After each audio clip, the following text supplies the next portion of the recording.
Good evening everyone. आज हम आपके लिए एक नेटवर्क मार्केटिंग पे आधारित एक वीडियो लेके आ रहे हैं। ये वीडियो उन लोगों के लिए है जो किसी ऑर्गेनाइजेशन का हिस्सा तो बनते हैं, उस ऑर्गेनाइजेशन से जुड़ते हैं, उस सिस्टम से जुड़ते हैं, लेकिन उसे समझ नहीं पाते हैं और बीच में ही छोड़ देते हैं, या एक उसके मन में जो असफलता का भाव रहता है, उस असफलता के भाव को दूर करने के लिए वीडियो बनाई गई है। उसे मोटिवेट कर सके, वो पुनः उस सिस्टम का हिस्सा बन के उस सफल संस्था का सफल व्यक्ति बन सके। क्योंकि कोई भी सिस्टम, चाहे वो आरसीएम हो या और भी कोई कंपनी हो, तो हम आज बात करेंगे आरसीएम की। आरसीएम एक ऐसी ऑर्गेनाइजेशन है जिसके कैरेक्टरिस्टिक्स को अगर हम समझें तो बहुत ही आसान तरीका है, इसमें बहुत ही आसान स्टेप्स हैं जिसे आप अगर फॉलो करें तो सफल हो सकते हैं। और ये ज़्यादा कठिन नहीं है, क्योंकि कोई भी ऑर्गेनाइजेशन, कोई भी संस्था 4 कैरेक्टरिस्टिक्स को फॉलो करता है। There are 4 characteristics of any organization, and these are integrity, interaction, interdependent and central objective. ये 4 गुण हैं किसी भी ऑर्गेनाइजेशन का। अगर आप इसे अच्छी तरह से समझते हैं तो आप उस संस्था का एक सफल एम्प्लॉय बन सकते हैं, सक्सेसफुल एम्प्लॉय बन सकते हैं, और उस संस्था को आप एक ऊंचाई पे पहुंचा सकते हैं, उसे एक नया आयाम दे सकते हैं। और आपको जो बार बार अंदर से एक फेल्यूर की जो भावना आ रही है, एक डर सता रहा है कि हम अगर सक्सेस नहीं कर पाएंगे तब क्या होगा, ये भावना आपके अंदर से एक आग लगेगी, आपके अंदर एक जुनून पैदा होगा कि हम क्यों नहीं सक्सेस हो सकते हैं। ये वीडियो खास करके हम उन्हीं लोगों के लिए लाए हैं। इसमें हम आपको 6 बेसिक रूल बताएंगे, मात्र 6 आसान नियम जिसे करना बहुत ही आसान काम है। अगर आप इसे करते हैं तो आपको आरसीएम बिजनेस में सफल होने से कोई नहीं रोक सकता, कोई भी नहीं, और ये हम कर सकते हैं। मैं आपको अपनी उदाहरण दे रहा हूँ। मैं पेशे से एक शिक्षक भी हूँ। इसके बावजूद मैं एक पॉलिटिकल पार्टी से जुड़ा भी हूँ। मैं विधायक प्रत्याशी भी रह चुका हूँ। लेकिन मुझे ये कहने में काफ़ी गर्व महसूस होता है कि मैं एक सफल आरसीएम डिस्ट्रीब्यूटर हूँ, क्योंकि मैं इस ऑर्गेनाइजेशन को समझ चुका हूँ। मुझे पता है कि आरसीएम बिजनेस हमें क्या दे सकती है, ये हमें कहाँ तक ले जा सकती है। इसमें रिटायरमेंट नहीं है, आप कहीं से भी स्टार्ट कर सकते हैं, एज बार नहीं है, आप जब तक चाहे तब तक कर सकते हैं। आपके जाने के बाद भी ये बिजनेस चलता रहेगा, उसके बाद भी ये बिजनेस चलता रहेगा। आप इससे जितना चाहे पैसा ले सकते हैं। ये आपके ऊपर डिपेंड करता है कि आप इस बिजनेस को कैसे करते हैं। बस आपको 6 बेसिक रूल अपनाने हैं, 6 बेसिक नियम जो बताया जाएगा, उस नियम को फॉलो करना, और जो बहुत ही आसान है, बहुत ही आसान है। कोई भी साधारण सा व्यक्ति भी इसको कर सकता है। इस बिजनेस को करने के लिए किसी एजुकेशन की आवश्यकता नहीं है, बस आपको सिस्टम का ज्ञान लेना है, अपने अपलाइन की मदद लेनी है, अपलाइन की बातें को मानना है, और उसी बातें को अपने डाउनलाइन में फॉलो करवाना है। इसके अलावा इसमें और कुछ नहीं करना है। क्योंकि जब आप फेल्यूर होते हैं या किसी संस्था से जुड़ के वहाँ से फेल्यूर होने के बाद आपके माइंड में इतनी ज़्यादा नेगेटिविटी भर दी जाती है कि आप फिर किसी कंपनी का हिस्सा बनना नहीं चाहते। आपके भीतर में ये डर सताया रहता है कि हो न हो कि हम इस बिजनेस को स्टार्ट करें और फिर से वही घटना हो जाए, फिर हम प्रोग्रेस नहीं कर पाए। तो आपके हाथ में जो चीज़ है आप वो कर सकते हैं, आप सिर्फ कर्म कर सकते हैं। आप ये नहीं सोच सकते कि हम सक्सेस करेंगे ही करेंगे, क्योंकि फेल्योर होने के बहुत सारे साधन हैं। आप किसी वर्क को स्टार्ट किए, कोई काम स्टार्ट किए, सपोज करते हैं कि आप एक घड़ी का दुकान डाले और हो सकता है जैसे 10 से 12 साल पहले, मान लीजिए ये सिचुएशन अभी नहीं है, क्योंकि अभी घड़ी और रेडियो इस तरह के बहुत सारे बिजनेसेस हैं जो मंदी में हैं और जनरली नहीं ही चल रहे हैं।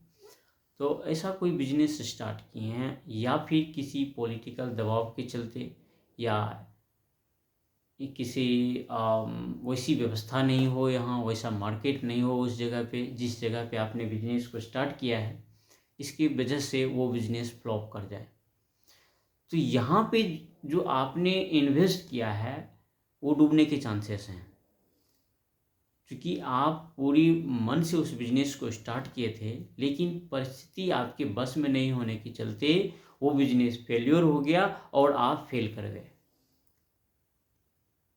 लेकिन अगर आप पुनः, आपका इंटेंशन सही है, आप पूरे जोर से,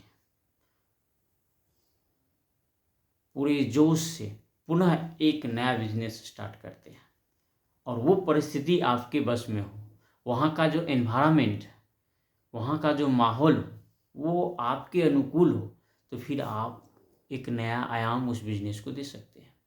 तो फेल्योर आपके बस में नहीं है, आपके बस में है उस काम को करना, उस काम को नियम के तहत करना, उसके बेसिक रूल को समझना और उसके बाद उस बिजनेस को स्टार्ट करना। आरसीएम में भी बस यही चीज़ है।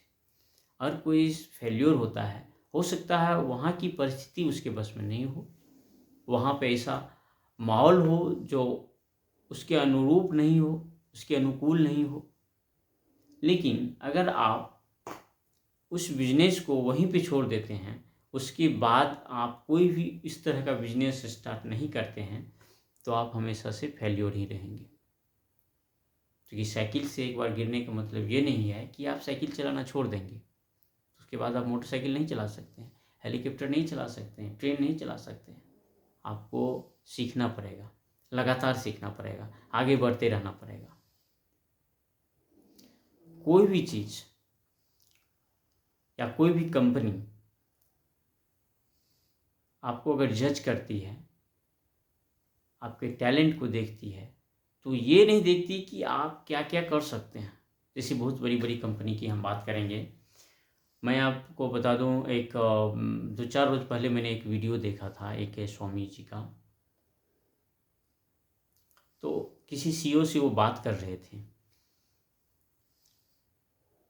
तो उन्हीं के दरमियान उनसे एक स्वामी जी ने एक सवाल पूछा कि आप एम्प्लॉय में क्या देखते हैं, आप एम्प्लॉय को जो हायर करते हैं तो क्या आप पूछते हैं उनसे, कोई भी एम्प्लॉय को आप जज कैसे करते हैं कि ये हमारी कंपनी के लिए जो है बेनिफिशियल होगा, हमारी कंपनी को लाभ पहुंचा सकता है, या हमारी कंपनी के सारे रिक्वायरमेंट को ये फुलफिल करता है। कोई भी एचआर जो है कैसे हायर करता है अपने एग्जीक्यूटिव को। तो उस सीईओ का एक जवाब था, या उसका कहने का अर्थ था, वो किसी एम्प्लॉय को, किसी एग्जीक्यूटिव को उसके परफॉर्मेंस के आधार पे सिलेक्शन नहीं करता है। ऐसी बात नहीं कि उसके परफॉर्मेंस के आधार पर नहीं करता, वो परफॉर्मेंस के आधार पे भी करता है, लेकिन वो चेक करता है कि फेल्योर को कैसे वो हैंडल कर लेता है। अगर हमारी कंपनी बेसिक रूटीन में है या कोई रूटीन फॉलो कर रही है, अभी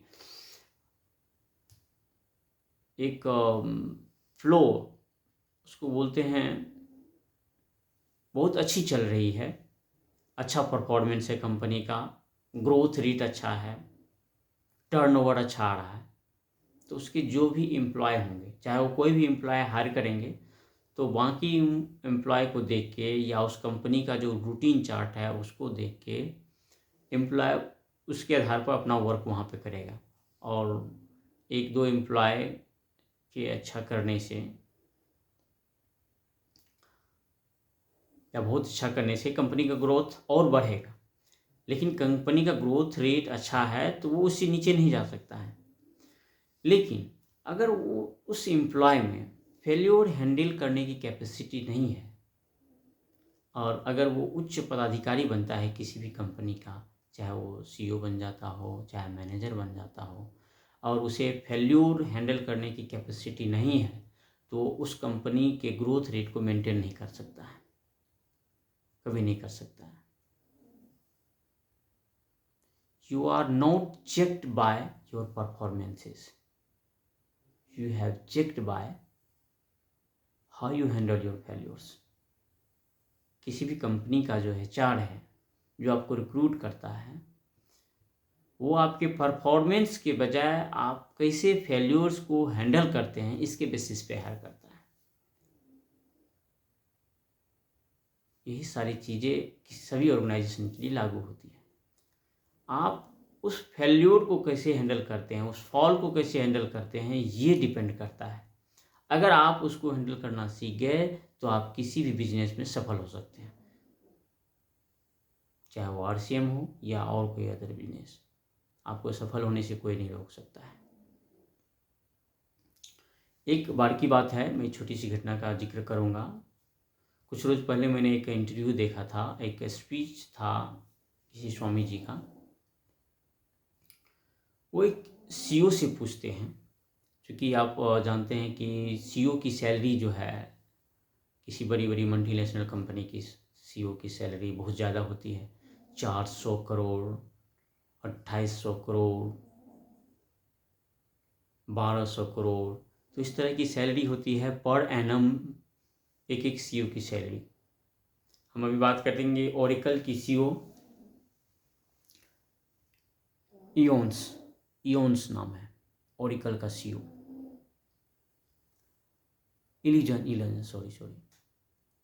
लैरी एलिसन नाम है।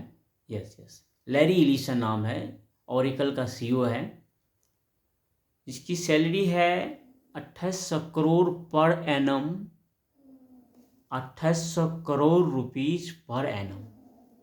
लैरी एलिसन, ELLISON, ये ओरेकल का CEO है।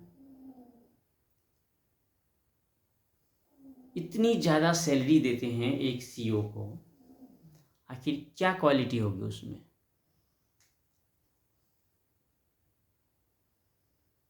ये हम सभी जानते हैं कि अगर वो CEO किसी कंपनी का CEO बना है तो उसके पास 5-10 साल का, मोर देन 5 years एक्सपीरियंस अवश्य होगा। बहुत ज़्यादा हाईली एजुकेटेड होगा।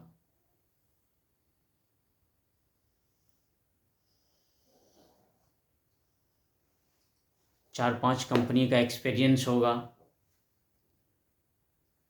लेकिन इसके बावजूद भी उसमें जो एक ख़ास बातें होती हैं, वो क्या ख़ास बात है जो किसी भी मल्टीनेशनल कंपनी या बड़ी कंपनी के CEO को इतनी ज़्यादा पैसा देती है? और वो ख़ास बात है उस फेल्योर को वो कैसे हैंडल करता है, यही ख़ास बात है। और उस फेल्योर को हैंडल करने में उसका एटीट्यूड कैसा होता है।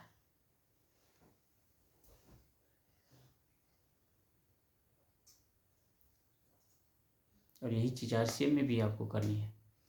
आपका बिजनेस आपके एटीट्यूड पे डिपेंड करता है, आप कैसा बिहेव करते हैं। आपका जैसा एटीट्यूड रहेगा वैसा आपका बिजनेस ग्रोथ होगा। अगर आप इस बिजनेस में सफल होना चाहते हैं तो आपको हमेशा पॉजिटिव एटीट्यूड रखना होगा, क्योंकि फेल्योर और सफलता, इसके बीच में एक छोटी सी बहुत ही पतली लाइन होती है। एक फाइन लाइन होती है between the positive attitude and negative attitude.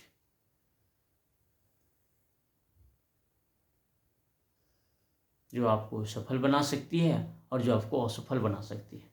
वो आपके ऊपर डिपेंड करता है कि आपका जो है एटीट्यूड कैसा है, आपका बिहेवियर कैसा है फेल्योर के दौरान। जो आपकी कंपनी अच्छी चल रही है, आप अच्छा प्रोग्रेस में हैं, तब आपका एटीट्यूड अच्छा रहेगा। लेकिन जब आप फेल्योर हो जाते हैं, उस समय आपका एटीट्यूड क्या होता है, इस पे डिपेंड करता है।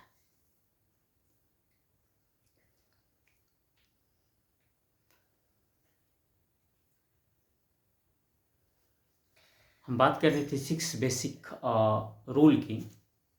तो 6 बेसिक रूल क्या है आरसीएम में सफल होने का? 6 बेसिक रूल जो है वो है, जब आप किसी कंपनी के एम्प्लॉय हैं, चाहे वो आरसीएम के एम्प्लॉय हैं, तो जो 6 बेसिक रूल है इस बिजनेस में सफल होने का, वो 6 बेसिक रूल है: use the product and retail the product. जब आप इस कंपनी से जुड़े हैं तो आपको 100% ये आपके अंदर ऐसा विश्वास होना चाहिए कि हम ज़्यादा से ज़्यादा कोशिश करें कि 99.9% हम आरसीएम का ही प्रोडक्ट यूज करें। 99.9% नहीं, इवन 100% आप अगर आरसीएम का प्रोडक्ट यूज करते हैं तो आपको सफल होने से कोई नहीं रोक सकता है। और इसके लिए आपको करना क्या होगा? 1 से लेके 5 तारीख के अंदर, 1 से लेके 5 तारीख के अंदर आपको अपने घर के सभी ज़रूरत की सामानें जो आप आरसीएम शॉप से ख़रीदते हैं वहाँ से ले आनी होगी, परचेज करनी होगी। अपनी आईडी पे 1 से लेके 5 के बीच में आपको परचेज कर लेनी है। आप जो भी परचेज करते हैं 1 से लेके 5 के बीच में आपको परचेज कर लेनी है। दूसरा 6 पॉइंट जो है, 6 बेसिक रूल के अंदर की जो दूसरा पॉइंट है, make the list of dream and prospects. आपको जो आपकी ड्रीम है, जो आपकी इच्छाएं हैं, जो चीज़ आप अचीव करना चाहते हैं, वो सारी चीज़ें आपको, एक मिनट,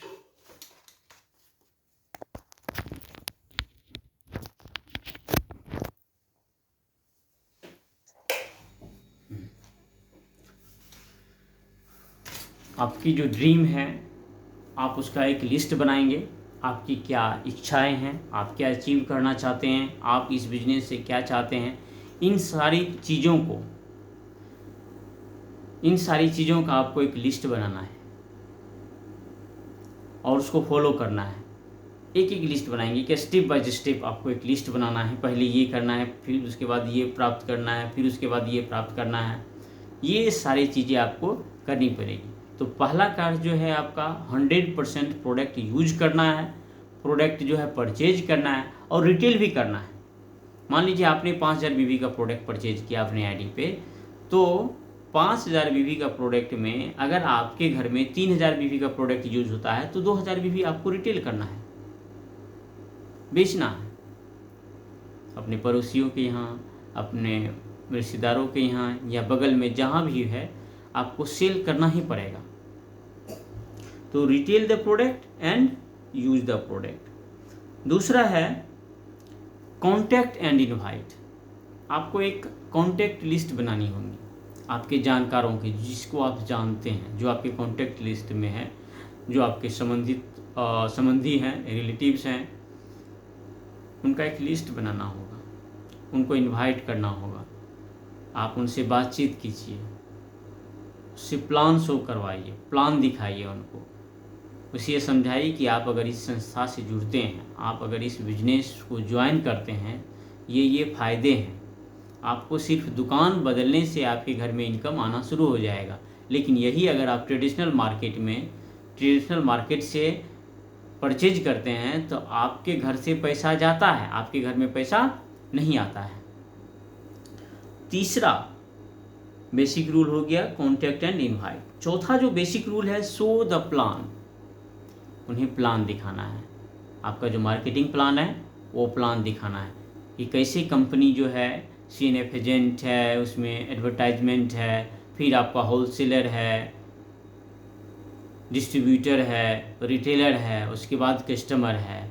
यहाँ तक पहुँचते पहुँचते जो कैसे बंटा बाँट हो जाती है पैसा का, 50% पैसा जो है कैसे इन सबों के बीच में, बिचौलियों के बीच में चले जाता है। लेकिन वही जब आप राइट कॉन्सेप्ट मार्केटिंग RCM से जुड़ते हैं तो यहाँ पे आपको एक PUC है और कंपनी है और कस्टमर है, जहाँ पे जो पैसा आपका बिचौलिया लूट रहा था वो पैसा कैसे कंपनी आपको दे देती है, इन सारी चीज़ों को कस्टमर को बताना है। आप जिन्हें इनवाइट किए हैं अपने रिलेटिव्स को या और भी कोई आदमी को, उन्हें ये सारी चीज़ें बतानी है कि कैसे कंपनी जो है प्रोडक्ट बनाती है और उस प्रोडक्ट को कैसे बिचौलियाँ जो है 100% MRP रेट पे हमें बेचकर बीच का पैसा खा जाती है। 5वां है फॉलो अप। आप जिसे भी प्लान दिखाते हैं या फिर ज्वाइनिंग करवाते हैं, उसका ID लगाए तो भी उससे मिलना भी है, उसके घर में जाके होम मीटिंग करना है,